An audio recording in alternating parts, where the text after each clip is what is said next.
President of the CMA, what's your opinion on the creation of nurse practitioner-led clinics and their role in our healthcare system with regards to wait times?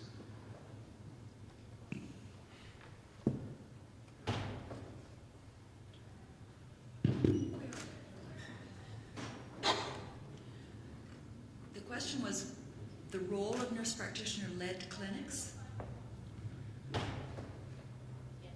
Yes. The short answer is I don't know enough about the specifics to give you a really true specific reaction to that comment.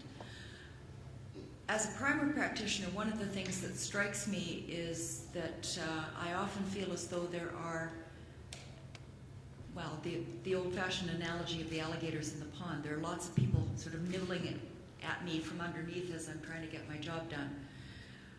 There is a very strong role for physicians to look at what we do and why it is we who do what we do and how we do it.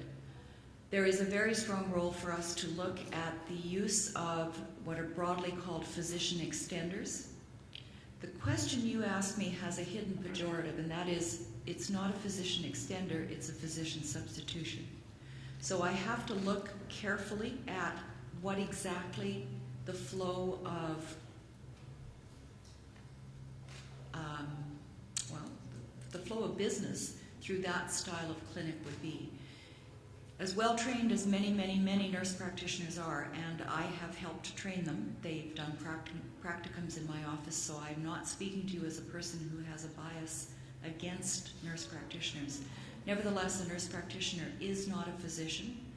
And if the concept is to establish clinics that would mimic the role of physicians and replicate the role of physicians but using another provider, then I'm not sure where the care gaps might be, but I'm pretty sure that there would be some.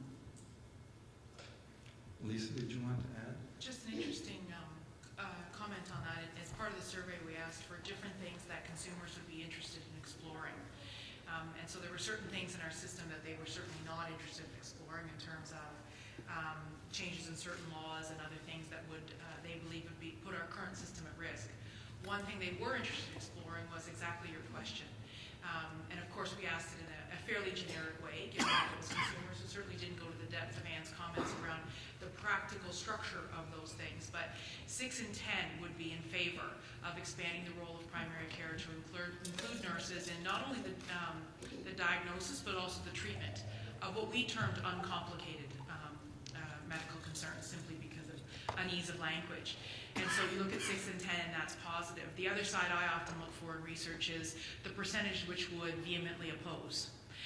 Because you know, when you introduce a new concept that sounds nice, you have a lot of people who generally say, yes, that's interesting.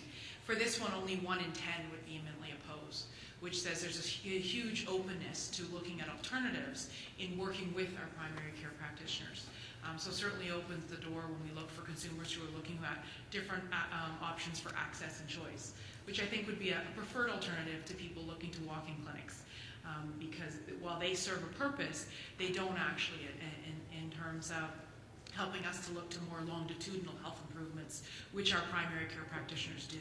So complementing that system with other practitioners would in fact be an advantage. Thank you. Question over here. Thanks very much. I really enjoyed all of your talks. I'm Margaret Steele. I'm a child and adolescent psychiatrist at the ICHIL School of Medicine and Dentistry. I wasn't at all surprised when you said the 18 to 24 or 24-year-olds are rating their mental health as lower, so we need to do something. So my question is actually directed at Mr. Black. With respect to your process and mental health, a lot of the descriptions you said are on surgical services, and one of our leading health problems internationally is mental health. I wondered if there were any pilot projects in mental health using your system, and if so, what different challenges there are and how can that be moved forward? Well, thank you. That's a good question. I think if y'all heard, what are the applications that we know of with the mental health? And afterwards, when we're done, I'd like you to talk to Tina Luukkonen about that value stream. One of our really advocates is their VP of mental health at part of the Provincial Health Services Authority. And what we do there is the same as we do in surgery or urgent care or birthing or critical care, it doesn't matter, is to draw out that value stream map and identify the lead time, the cycle times, the non-value added time, the value added, and then we do a current state map, and that's what we've done in the mental health arena. We can give you some specifics. In fact, we have one of those maps. We do with us. So we identify the current state and of the process through a value stream map, and then the future state. In other words, what do we want? What does the executive or physician want that process to look like in 12 months? So we take bite-sized chunks, and we say, okay, what target things must we focus on in the current state map?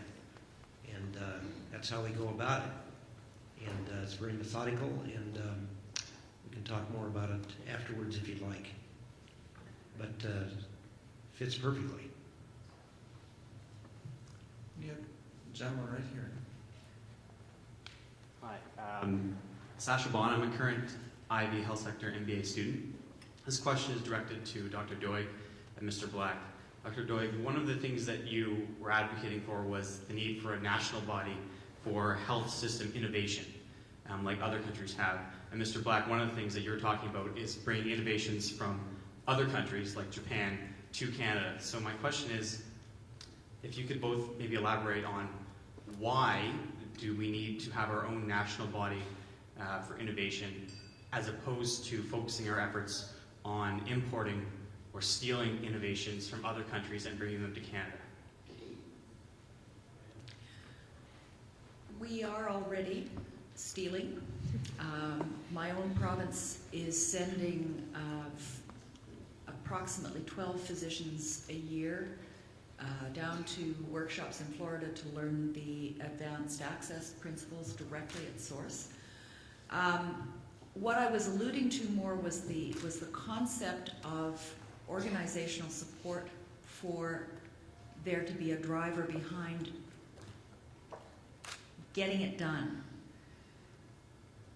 The only thing that motivates physicians like me to go away and take training like the training that the 12 doctors a year from my province are taking is the intrinsic motivation of trying to do my own job better. What I was alluding to was there being some form of an external pull that would help to drive me and others like me to do that. I'm by nature an optimistic person, and I'm by nature an early adopter. In fact, my clinic was one of the early adopters of IT, electronic medical record technology, in our city.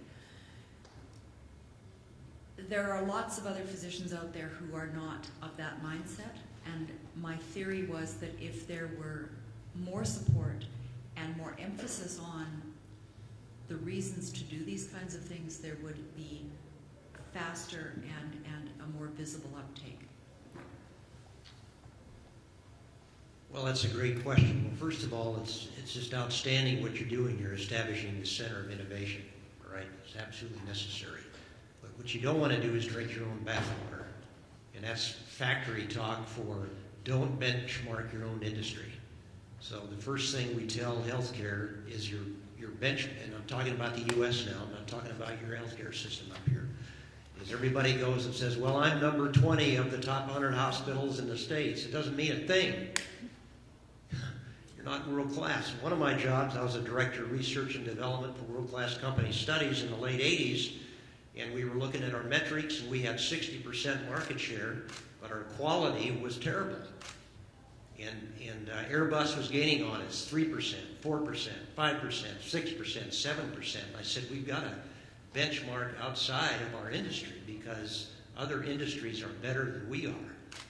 So we got the first team to go to Japan in 1990. We visited a couple aerospace companies there, which were terrible. Mitsubishi, which is having the same problem delivering the wing of the 787 airplane, which is now 3 years late up in Everett, Washington. Aerospace is terrible in terms of innovation. I mean, just think about it. Last year, Bombardier, which is a very progressive aerospace company, just took their executive to Japan. Where the hell have they been? So don't drink your own bathwater. Look outside your industry. We went to Jönköping County in Sweden. We took the Leadership Fellows in Park Nicollet there. This was 2 years ago. They have the best clinical outcomes of any county in Sweden. Even though it was within healthcare, it was really amazing to look at their results. Want to know what were they doing? What were they doing? They have no money. They can't build new fancy hospitals like we have in the U.S. and in some cases here.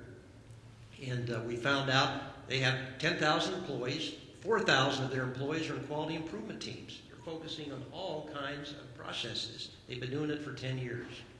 But don't drink your own bathwater. Look outside your industry and bring those ideas and innovation here to your center and make this the place that everyone wants to go in Canada to find out what they should be doing to get better. Just to add to that, what we lack in this country is a repository of the leading practices and their successful adaptation and application within the country. And we lack those cases that identify the change management necessary to take any innovation and disseminate it and execute it effectively. That's what we need in Canada. The process is not aligned. Doesn't matter what you do. You're not going to get the operating profit, margin, or efficiency. It's still your consumer, which is a patient in this case, is a sufferer basically. So what's your comment on that? So I think, and that's where I sort of started the dialogue, was around when you look at the different, as you've referenced them, actors in the system, the fundamental business models are not commonly aligned to all drive towards the patient or the consumer being the primary objective. And so as a result, it's very difficult for any individual actor in the entire schema to have the kind of effect that we want them to have.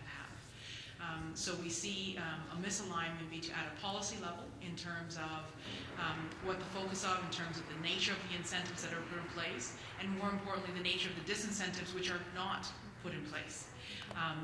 And yet when we see in private sector, if we want all of our shareholders to be seeing the same common gain, the disincentives are built into the private sector model.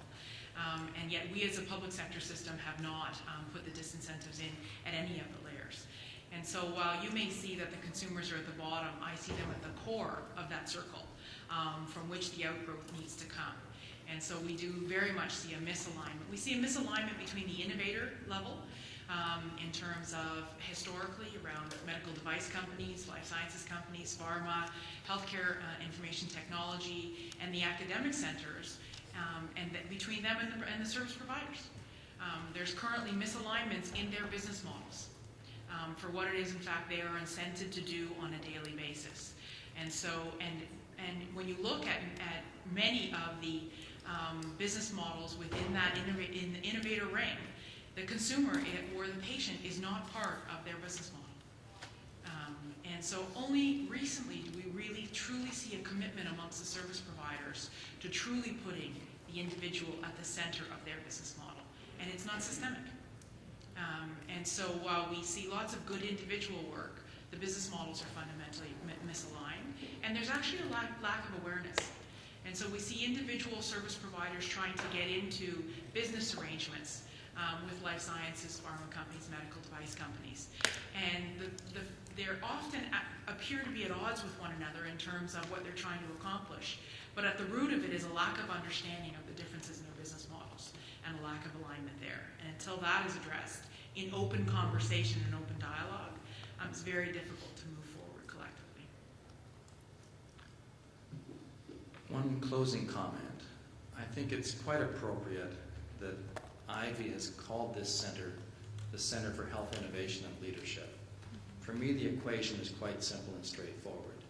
You can't be a leader if you're not an innovator, and you can't be an innovator if you're not a leader. And so those two go hand in hand. I want to congratulate the Ivy School for establishing this center, for Kelly and her leadership, and for our outstanding panel who brought to life some phenomenal innovations that are out there. As all of us know, the challenges today and tomorrow will not be solved by the solutions of yesterday. It'll be the innovation that we harness, the innovation that we disseminate, and the change management that we put in place to foster and drive that change. So to all of our panelists, thank you for this phenomenal presentation and the engagement with the audience. So thank you.